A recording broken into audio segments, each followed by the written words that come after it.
Welcome guys to Urumqi, the capital of the Xinjiang Uyghur Autonomous Republic of China, also just known as Xinjiang. When I knew I was coming to China, I knew I had to come to this province. It's the largest in China by area, and it's very, very special. In this city right here, about 50% of the population belongs to the Uyghur minority group. Basically, half the population speaks their own language related to Turkish and more similarly Uzbek. It's this entirely Central Asian culture, reminiscent of that of the Kazakhs, Kyrgyz, Uzbek. They have their own writing system, their own religion, and the vibes here, combined with the other 50% Han Chinese, are very extraordinary. So let me show you this interesting city. Right now I'm on the walking street called Lingguanxiang.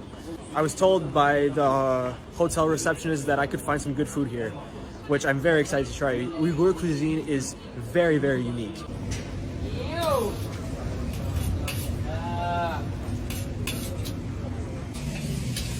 Hello. You have a lagman? Lagman? Okay. Okay, so I'm in the Uyghur restaurant and I got myself lagman. Basically what it is like hand-pulled noodles. Basically, it's very typical to this region and it's done especially here. So I'm very excited to try it. I've had it in Kazakhstan and I've had it in some various parts of the US, but I know from those experiences that no bowl of lagman is the same. So I can't wait to show you this one. Okay, so they gave me this tea with like mint and some other fruits in there. Never seen anything like it. Let's try it. By the way, the restaurant looks empty. It's not. They just took me to like a different room because the seating up there was filled. Let's try it. Uyghur tea, or what I'm assuming is Uyghur. It smells very good. That's really nice. Wow. Nice. So here it is, guys. Lagman. It looks very simple, but I promise you it's very, very particular. You have the handmade noodles, then the meat, which is presumably beef, various vegetables soaked in kind of this tomato-y sauce. And every bowl of lagman you have, it's like a different consistency of sauce. This is a different color, different type of sauce. So this is the sauce we're getting. And I'm super excited to try it. Here we go. Okay. Lagman, maybe. They're watching me record. To make sure I like it, but it's so good. It's like you can feel the meaty and vegetable taste in the noodles. Yeah, it's beef. No, it's lamb. Lamb's pretty big here. Excellent. This meat is very well done. Excellent. We're off to a great start with the food here. Okay, so I'm almost done with this lagman, which is one of the best things I've eaten in China so far. It doesn't beat biang-biang noodles, I'm not gonna lie. Biang-biang noodles from Xi'an are, I mean, come on. I ate it 6 times within 4 days. It was crazy. But this restaurant seems legit, so I'm gonna see if I can get some manthi. It's another Central Asian specialty. You can find it in Kazakhstan, Uzbekistan, Kyrgyzstan, even Afghanistan has their own version. But it's also a specialty in Uyghur cuisine. So this restaurant seems pretty legit, so I'm gonna see if they sell manthi, and I'll show you. Basically, it's a dumpling, but it's filled with juice, not soup like xiaolongbao, but it's kind of like a juicy dumpling, very meaty, not as much vegetable. So let's see. Okay, yolk. Okay. Okay, it's fine. They didn't have it. I'm not gonna pretend like I understand Uyghur, but like with my limited knowledge of Kazakh, I can like pick up, like for example, yok. I know isn't like no, like you don't have like zhok in Kazakh. So I don't know. I feel proud of myself there.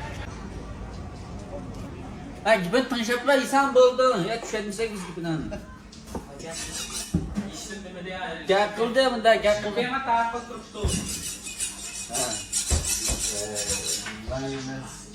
have is like this bread with like meat in it, and let's try it out.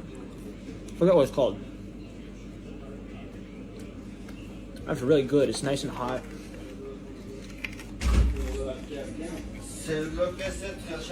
Very good. The bread is like the perfect consistency. It's not too crunchy. It's not dry. Not soggy. It's still hot. meat is good.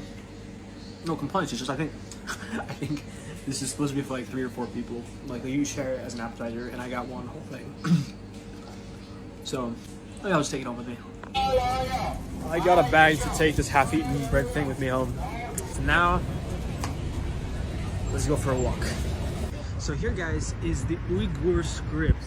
And well, I guess the Uyghur writing system uses the Arabic script. Kazakh and Kyrgyz, Tatar, they adopted those Turkic languages adopted the Russian, the Cyrillic writing system because they were under the Soviet Union. Uzbek now has now Latinized, but Xinjiang was always part of China. It never had it never took on the Cyrillic alphabet, so it remained using the original Arabic script, which is what Kazakh used before the Cyrillic alphabet was used.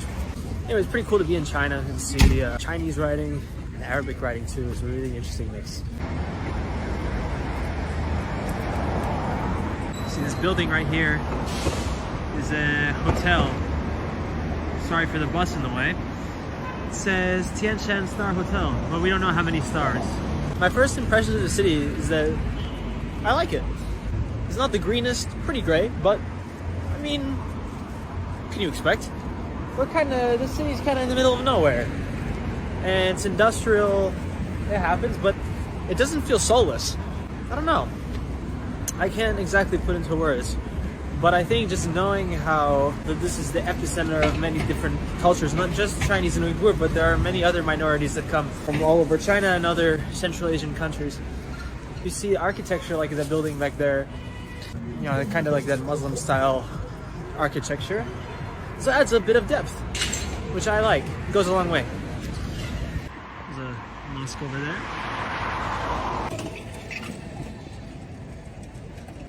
Okay, I just walked by the university, and right next to it, I was like a jump scare. There was like this military vehicle. It's like armored vehicle, and there were these 2 guys popped out of it, both each facing one direction with AKs. Like, okay, you do you, I guess. I didn't film it because from Myanmar I learned my lesson. Don't film guys with AKs. And in the distance we can see a glimpse into what the rest of Xinjiang begins to become outside of the city. It's rolling hills and mountains. Yeah, but unfortunately I don't have time to, exit the city. So I have relocated to the Xinjiang Grand Bazaar, or in Mandarin as they call it, Xinjiang Da Baza. Behind me is the mosque, the Erdao Qiao Mosque as they call it in Mandarin. Not quite sure the Uyghur name for it. And behind me here is a tower. Okay, I'm entering the mosque. They said I can record, and they gave me these things to cover my shoes.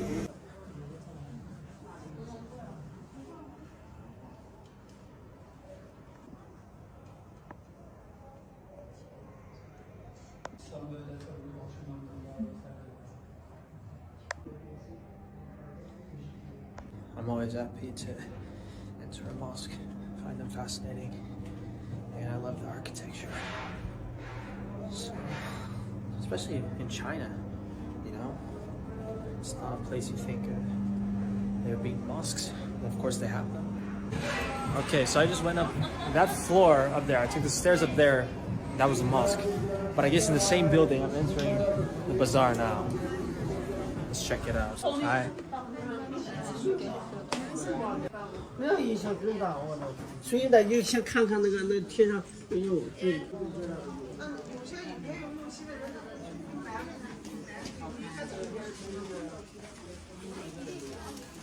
开始吗？开始吗？看一下有没有喜欢的，冰箱贴表。不然是不下了就。啊，我把地板头手意思是我们一直两边是好像有人说你的可以跑分是吗？可以推方。好的。好像是。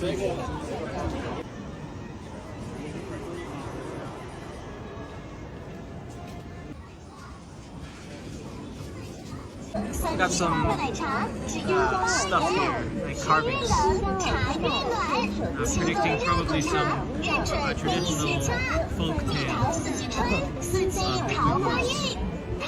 And of course, picture ice cream. These pure Central Asian vibes right here. Look at all the spices, the fruits, the nuts. You got traditional headwear, jewelry. This is as Central Asian as it gets. Let's see. I kind of want to buy something, but the problem is I'm traveling with a school backpack and a grocery bag, and both by now are very, very full. So I have to be very careful what I buy. Maybe like one of those refrigerator magnets. Let's get a refrigerator magnet. So you have magnets, something like that. Xinjiang guys, what do you think? 你好，这个是多少？28。Okay, 20。一个。25, fine, whatever. I'm so bad at bargaining.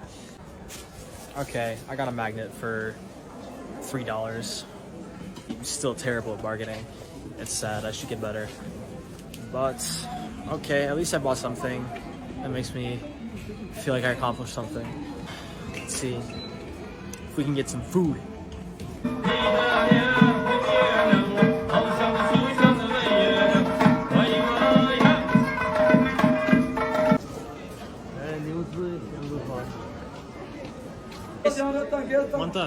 Okay.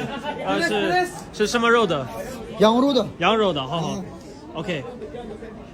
Alright, y'all. Finally found a place that serves mante. As you can see, they're like these dumplings, but they're kind of thicker than the traditional Chinese jiaozi. It's a bit, they're thicker and they're more meaty. So let's see. Hopefully they have like juice inside that you like can suck out.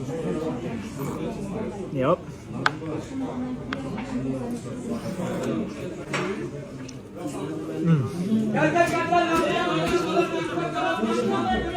Central Asian staple food.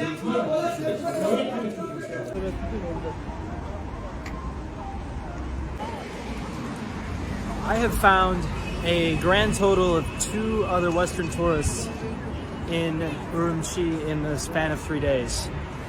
I just met them actually a couple hours ago. They're from Georgia, the country. They're pretty cool. But yeah, I'm kind of surprised that.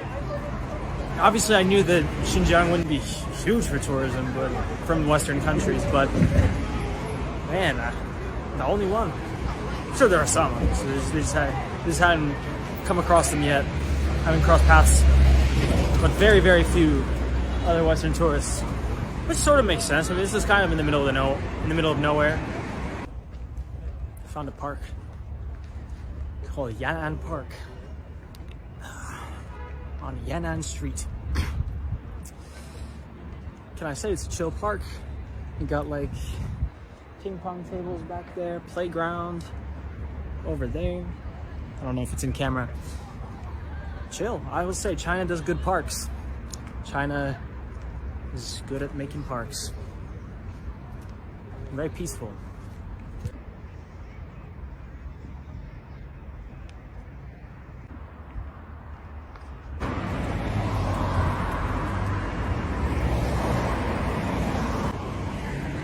It's my last day in China. Man. Had a great time in China, honestly. You know, people have been so kind to me. Obviously, how open they are to talking, and you know how often they come up to me and whatever. It varies from city to city, but still, nonetheless, when you do get them talking, I mean, they're wonderful. I never had a bad interaction with anybody. It's my last day here. Try to get out of it as much as I can, and tomorrow off to my next country, which should be really cool. I feel like I keep going for some local food. I got myself some McDonald's, you know, trying to observe the culture. Chicken nugget. It's the exact same. I don't know why I thought it'd be different. In fairness, in every country I go to, I try to get McDonald's once. It's my last day in China, and I've been eating such good food the whole time that I never bothered to get McDonald's. So, last day, I gotta do it. The main difference though, and I noticed this with every McDonald's I've been to, is that the fries are just less salty. But they'll do. In this neighborhood, I'm starting to see some signs in Russian. Cool. You got гостиница Dianzhan. So Dianzhan Hotel. Let's see, over here we got some too. Here we got a flower store. We got a place that sells LED. Well, it says LED in English. Supermarket. We got restaurant Antoshka. Yum. It says вкусная булочка over there. Yummy pastries. What's up? Hello. 你好. Вкусная булочка. Вкусная булочка есть. Yes. Can I? Unfortunately, didn't speak Russian, but it's okay. Probably there's maybe a small Russian community here, or Kazakh community, or Uzbek or Tajik. You know, these people, some of them still speak Russian. Yeah, but it seems like it's a whole community because this entire street is lined with Russian.